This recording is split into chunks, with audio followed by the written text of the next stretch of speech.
one of the senators in the American Senate said, if we had in Israel instead of in Afghanistan, we wouldn't have had to spend $1 trillion. We would spend a fraction of that, which is a few $billion a year. But I said we don't need that either. I mean, we appreciate it. I appreciate every amount of help that America has given us over the years. But I think just as we moved away from financial aid, economic aid, we can move away now from military aid and move to a partnership, and that's going to happen. Israel, along with its supporters in the United States Congress, are basically trying to pull a fast one on the American people. Because while Prime Minister Benjamin Netanyahu of Israel says he no longer wants military aid from the American taxpayers, the truth is actually a lot more complicated than that. So today we learned that Republican Congressman Marlin Stutzman from Indiana introduced a non-binding resolution. I think the non-binding resolution part is also important to this story, so keep that in mind. But it's essentially to replace the $3.8 billion in annual military aid that we give to Israel as part of our memorandum of understanding. Just basically replace that with direct weapons purchases. Now, let me just note that I'm against allowing a country that's carrying out atrocities and genocide to purchase our weapons in the first place. So that doesn't really make the situation better for me as it is. However, that's not even the whole story. So here's what we know. In an ex-post, Stutzman said the following: the alliance is entering a new era. My new resolution affirms that the United States stands with Israel, not out of obligation, but out of shared strength and shared strategic interest. Israel has come of age where our nation should contribute equally and share results equally. But Stutzman made sure to preview the proposal to Netanyahu first when he recently visited Jerusalem. And apparently Netanyahu said, "I like it." The prime minister replied after skimming through the draft House resolution. This is the direction I've been wanting to go for a long time. We want to stand on our own feet, Netanyahu added during the nearly 45-minute meeting on May 27th, which was also attended by Representative Adam Hamadeh. Now, Stutzman, who's a hardcore Zionist and Israel supporter, came back to the United States and introduced this resolution, which calls for the US to develop a new memorandum of understanding between the two nations that would end the $3.8 billion in annual aid Israel receives from the US and instead have the nation fund its own purchases of American weapons. But what happens in a situation in which our military is intertwined with the IDF? What happens when they basically get to be part of our military? And that appears to be the game that's being played right now. Rather than provide, billions of dollars every year, what if the IDF is basically integrated into the US military?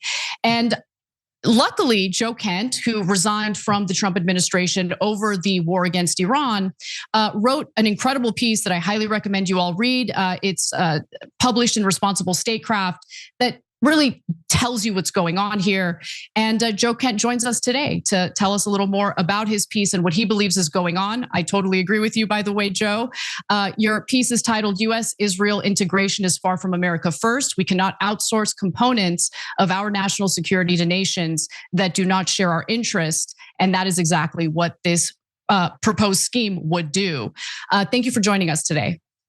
Great to be with you. Thanks for having me. No problem. Thank you for doing it. I know you were on the show just last week, and so I really, really appreciate you taking the time. And I thank you for writing this piece, because as soon as I saw this non-binding resolution being proposed, I knew exactly what was going on, because just days earlier, this story broke about how there is a provision in the 2027 National Defense Authorization Act that would integrate Israel's military into our own. Now, help our audience understand what that would entail. Yes, this is, I think, pretty clever of the pro-Israel lobby and the Israelis. Obviously, they know public sentiment against Israel is turning, and so now they're transitioning to kind of formalize this integration. And this is different than any other relationship that we have, even with really close partners like the Five Eyes, like the British, for example. We do some integrated training, some development with them as well, but fully integrating our technology and especially our research and development in a lot of really key areas too. We're not just talking about missile systems and traditional hardware. We're talking about quantum computing. We're talking about cyber technology, counter drone, the place where really the future of warfare is going. And so we're going to integrate the Israelis into this process, and this is going to give them basically hooks, if you will, into pretty much everything that we're doing in the cutting edge of defense and technology. And so obviously there's a wide variety of just blatantly obvious issues here. The counterintelligence aspect, I think, is the most clear cut for most people to understand. This is going to give the Israelis really full access to everything that we're doing. And as we've seen with this war in Iran, us and the Israelis, sometimes we will start off on a path together, but we will greatly diverge to our detriment. And I think the war in Iran, the fact the war powers resolution just passed in the House, that shows that public sentiment is moving away from the Israeli agenda. And so here come the Israelis baking this essentially into the National Defense Authorization Act, giving them the access they were about ready to probably lose in the traditional aid that we gave them.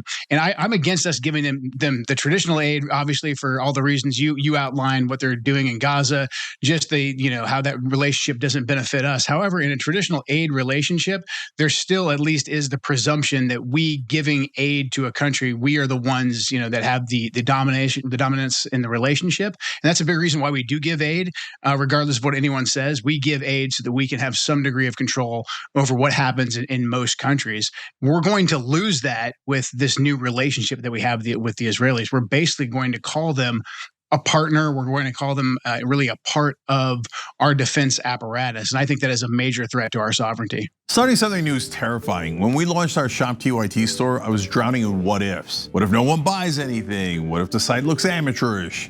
I almost talked myself out of it, but I took the leap anyway, and I'm glad I did, because Shopify made it incredibly easy to turn those what ifs into real sales.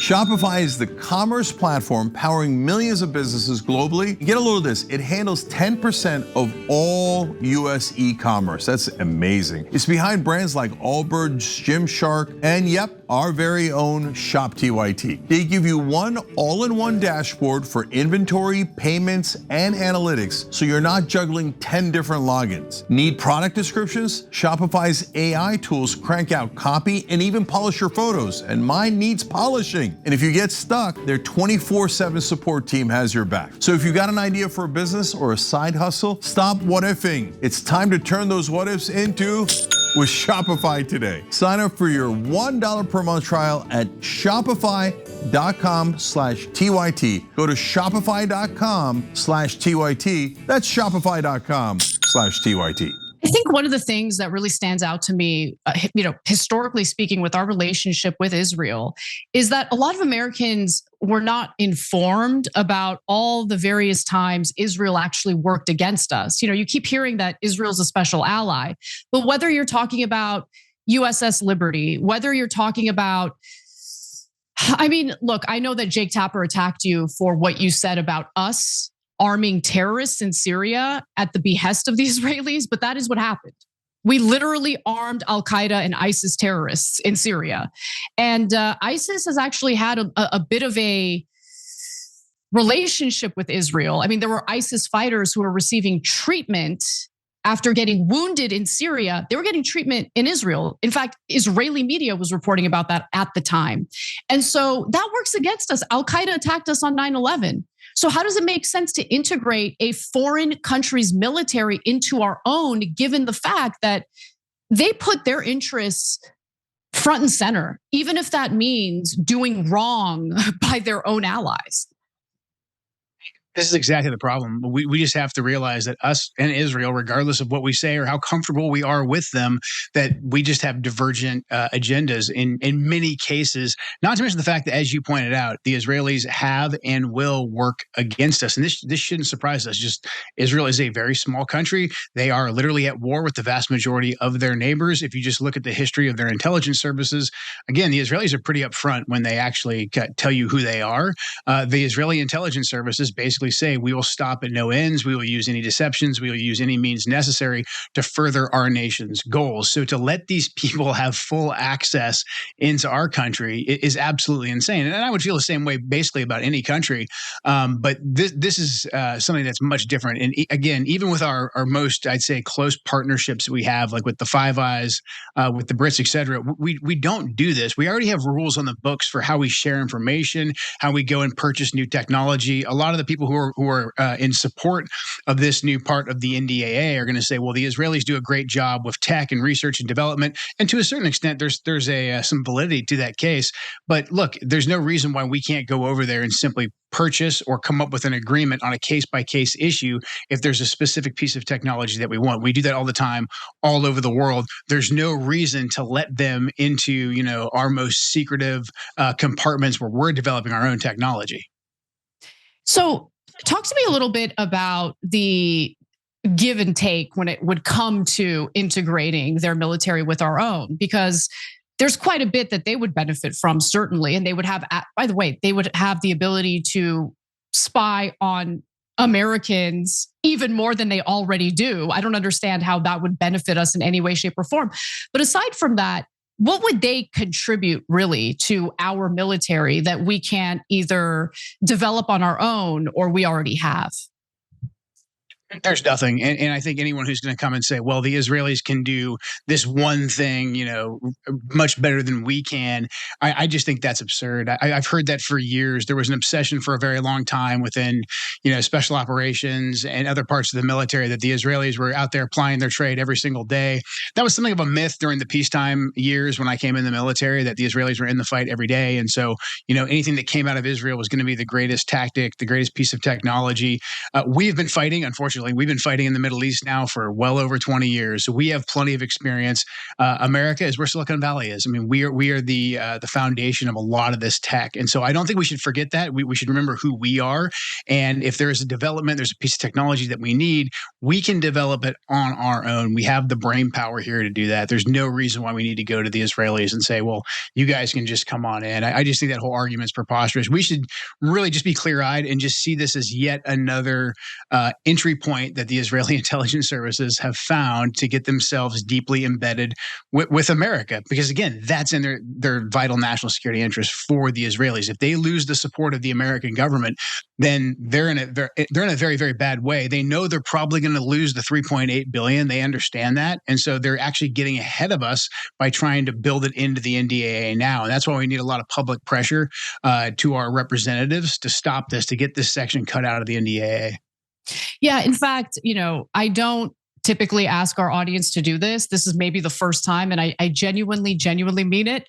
Please call your representatives and demand that they do not vote in favor of this provision in the NDAA.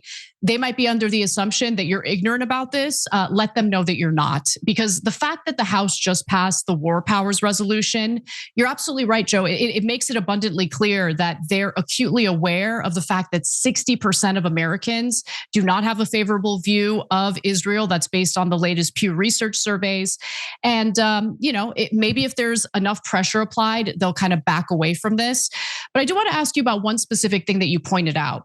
A few years ago, the governors of Texas and Florida were getting a lot of backlash from the Democratic Party because they had implemented a ban on Chinese nationals buying up farmland or any property or land near military bases. And by the way, I gave them props for that. I thought that was a smart thing to do. If this integration provision passes, you note that Israeli manufacturers would operate production facilities in the US, and basically they would oversee some of the weaponry that we build or manufacture here in the US. Can you tell us a little more about that and why it would be a problem? Yeah, that's a great comparison. This makes the whole China buying up property next to military bases look almost like JV stuff. I mean, this basically gives them the keys to the kingdom, and I think this being baked into the NDAA and allowing for the Israelis to come in and do joint manufacturing ventures that become programs of record. Because right now, Israeli companies, they can usually find a dual citizen, they can come to America, and they can attempt to get a contract with the U.S. government, and those contracts are hard to get. They're made on case by case bases. However, by actually having it codified into the NDAA, a lot of these different companies could become what we call programs of record. And that would give them basically the ability to get consistent contracts with the DoD. Then they're going to go to different parts of the country and they're going to say, hey, we can set up a manufacturing facility here. And suddenly they're going to be able to get influence with senators and with congressmen who are going to say, I'm bringing home the bacon from my district, from my state. We're creating jobs here. Again, we have to look at this from an intelligence perspective. This is just another means of leverage and manipulation that the Israelis are going to be able to use on our government. And again, we have to ask, like, what's the gain? Again, I just say America needs to, kind of stand with our shoulders square and say, hey, we actually are the home of most of this tech. We don't need the Israelis to have a technological advantage on the battlefield. Final question for you. Stutzman is pushing for a non-binding resolution. What's the game being played with that? Is he hoping that they'll pass the resolution, it's non-binding, but they're going to, in the future, provide military aid to Israel, even with the integration of their military with our own? Yeah, I think that's just them kind of going one step at a time, incremental. Again, these guys are politically savvy. They're looking at the polling. And so I think by having it be non-binding, it doesn't sound as sticky. But again, if you get them into this defense contracting game, they're really going to codify themselves just into the works and bury themselves even deeper. And again, that access is way more valuable than anything that we could give them in a dollar amount. And then they're also psychologically going to be able to say to us, like, no, we're not little brother getting a handout from you guys anymore. We're your partners. You need us as much as we need you. Every time you ring the bell below, an angel gets his wings. Totally not true, but it does keep you updated on our live shows.